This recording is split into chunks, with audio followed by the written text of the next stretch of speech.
everyone, me and Buster Green here with a quick review / reaction to the new movie Ghostbusters Afterlife.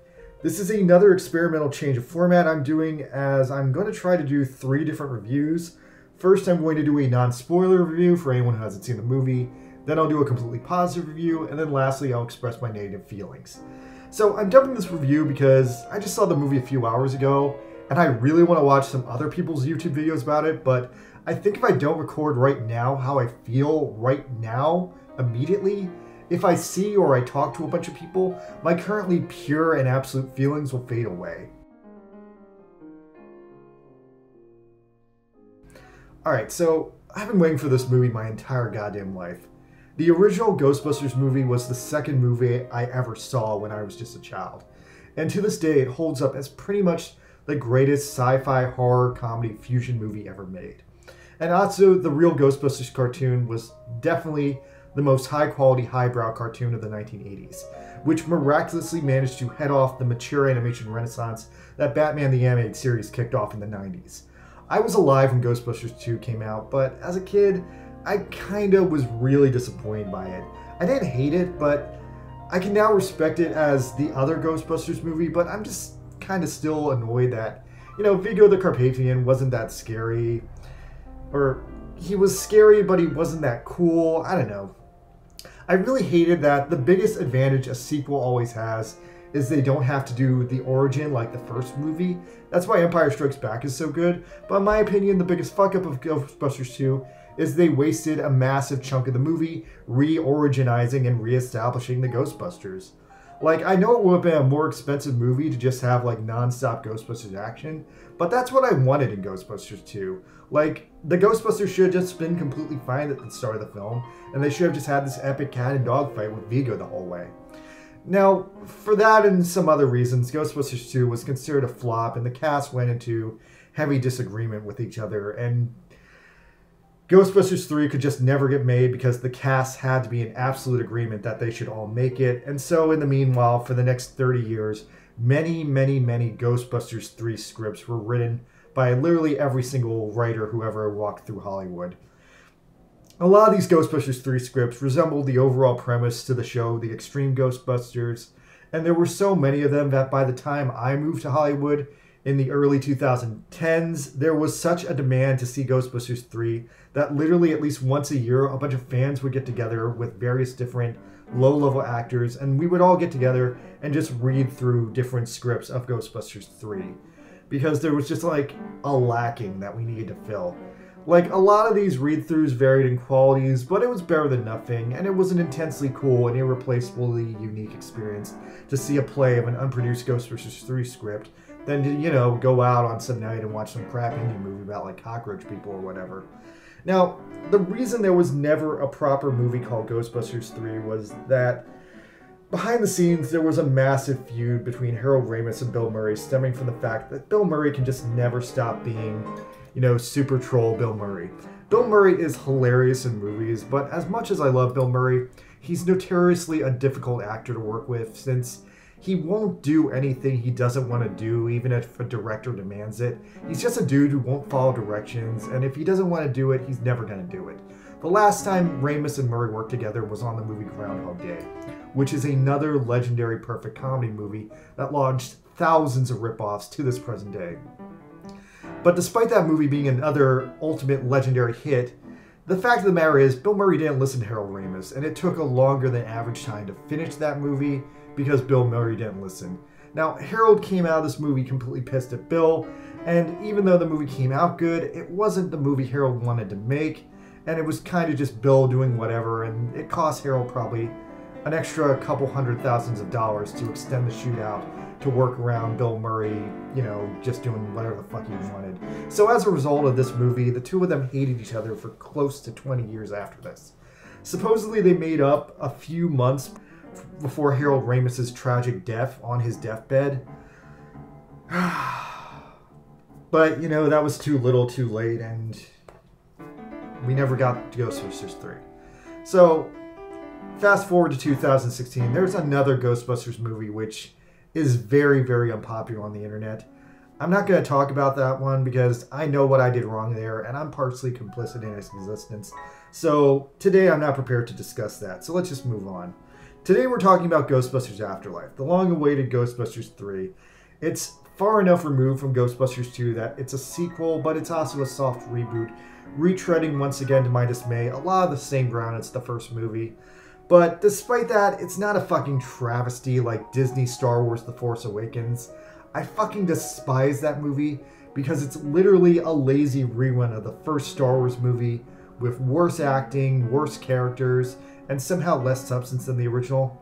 This movie doesn't do that. This movie very smartly explains that the reason they're retreading the first movie is because there was unfinished business. That justifies going back to it while also not making it a disgusting copy and paste job like The Force Awakens. It's not totally perfect, but honestly the parts that connected to the first movie are the ones that make the least sense the more you think about them and the more you dwell on them.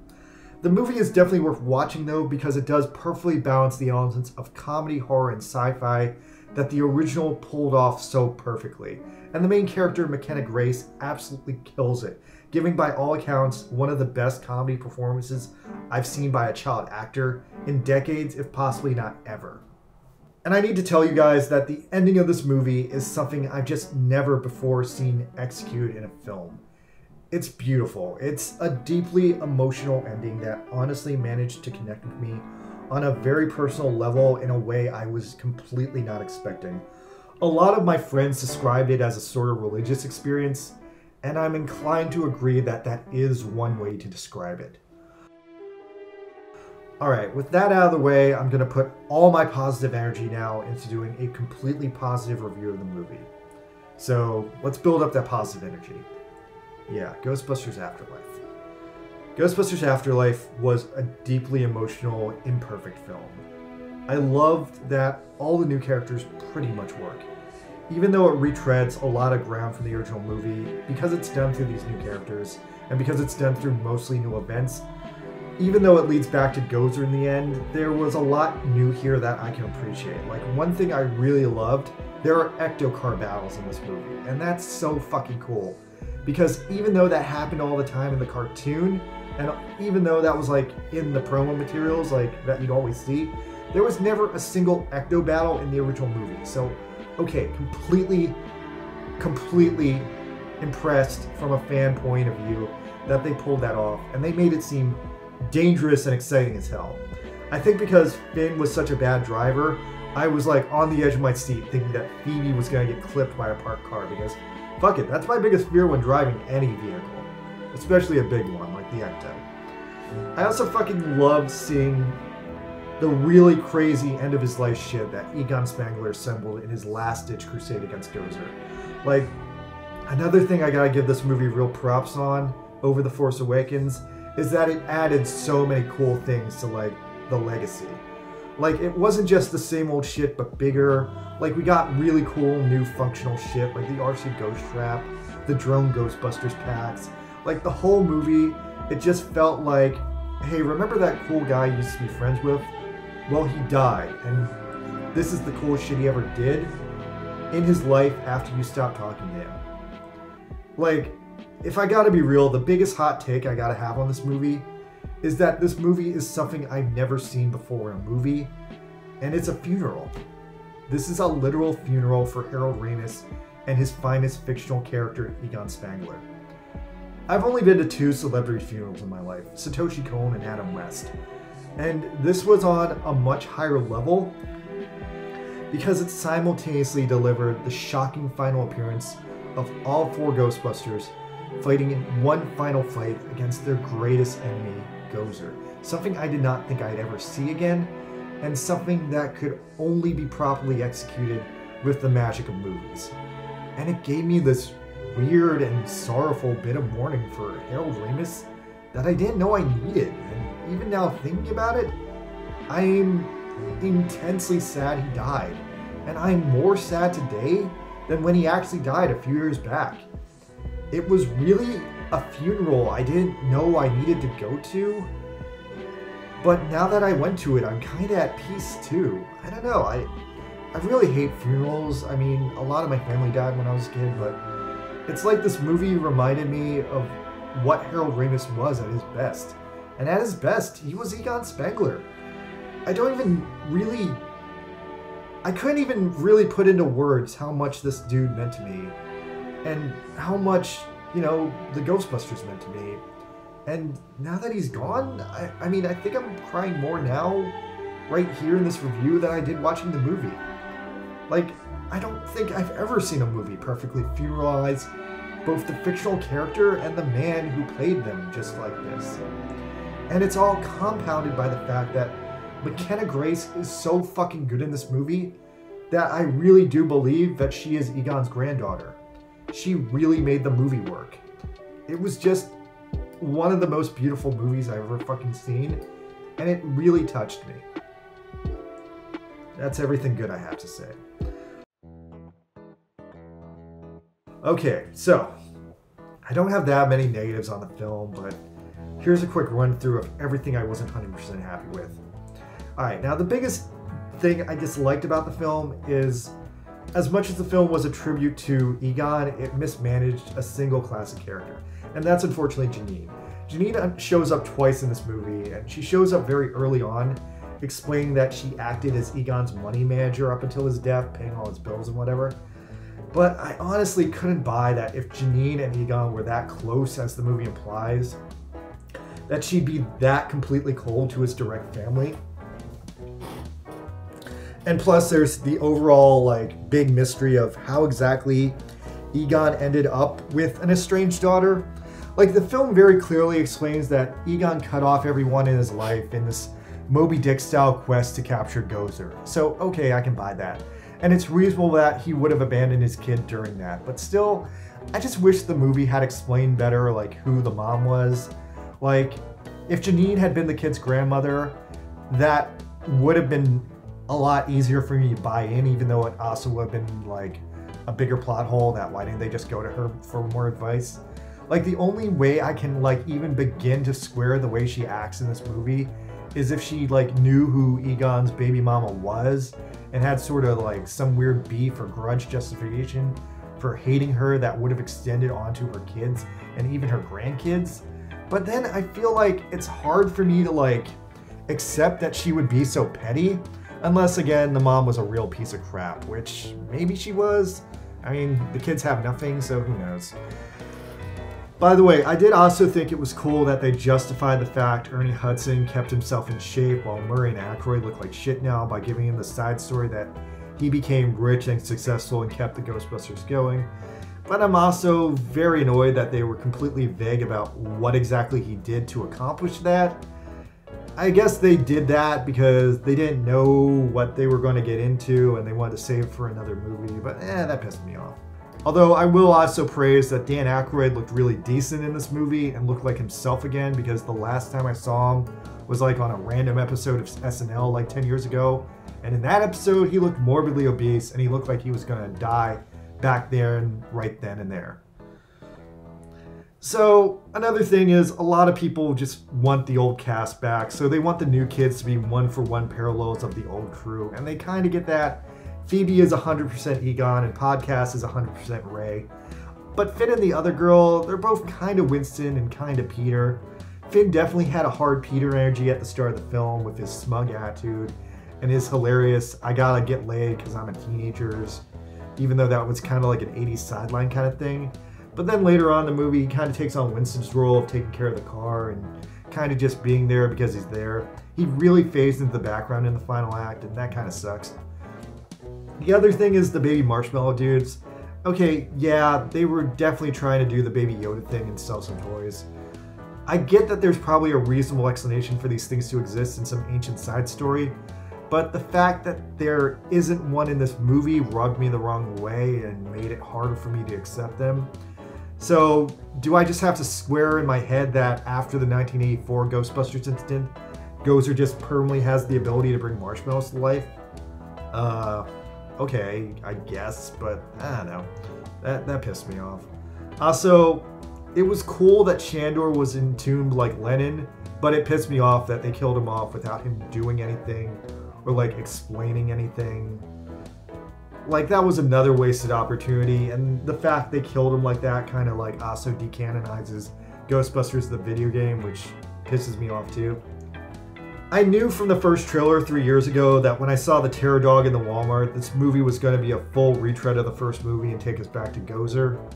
But I also was really hoping that because there was the Shandor mine and all that other shit, I really thought the town was going to be like the source of the Gozerian cult. I thought they would really play more into the fact that like all these like bumfuck townspeople would be like 4th generation Gozer worshippers, especially since the girl that Finn was in with, she kept bringing up her family heritage and that her family had always been here. And I guess she did that because it was the theme of the film. But I really thought that they were going to go deeper into Gozer lore this time and they would cover that. So that was disappointing. Yeah, and Gozer herself, that's another thing that really rubbed me the wrong way. I mean, I knew they were going to bring back Gozer, but I thought they would do something new with her. Like, if anything, she's honestly a bit lazier and less interesting than the first movie. Like, in the first movie, like, seconds of, like, coming out of the portal, she's all, like, jumping around like Spider-Man and being like, choose the form of the Destructor. But in this one, she just lazily sits on her chair, like, being like, hey.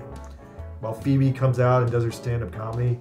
Like, I don't get why she wouldn't go straight into Doomsday mode like in the original movie. I mean, I know that they didn't do that because then it would have been like another like $1 million set piece, and I guess like this movie didn't want to do that, but I can't help but feel that like they botched the way they executed it. Like, they just should have got like straight down to business with her, otherwise like makes it not seem right. And yeah, the biggest elephant in the room that everyone trashing this movie wants to bring up is that there's a big flaw in the timeline of how exactly the old Ghostbusters show up in the middle of nowhere in Oklahoma, just in time for the final battle. Now, I'm going to be generous and jump through a lot of hoops to justify this one.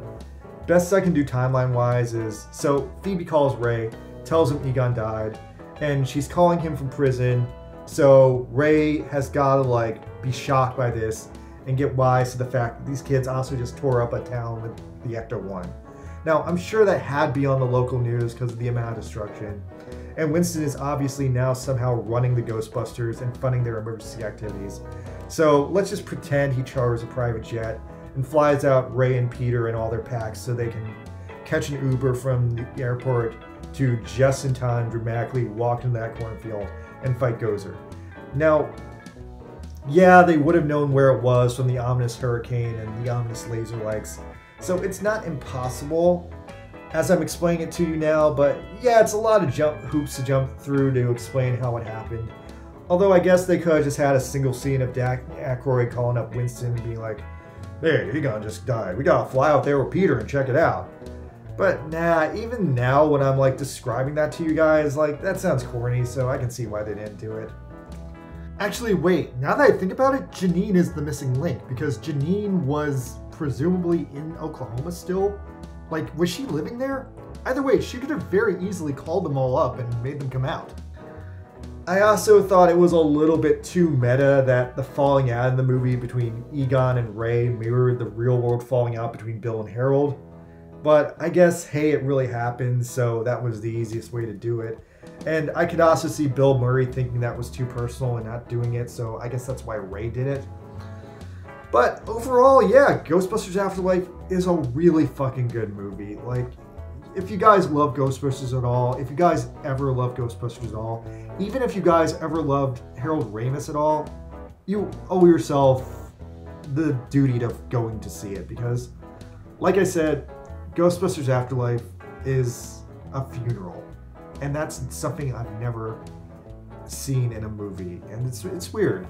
Like, they're calling it a passing of the torch movie, and I guess in many ways it is, because the new characters line up so well with the old characters, but god damn it, like, I was moved. I was really moved. Like, this movie gets a 9 out of 10. It wasn't perfect. Like, obviously, there's, like, some things you really have to, like, think hard about, but god damn it, it moved me.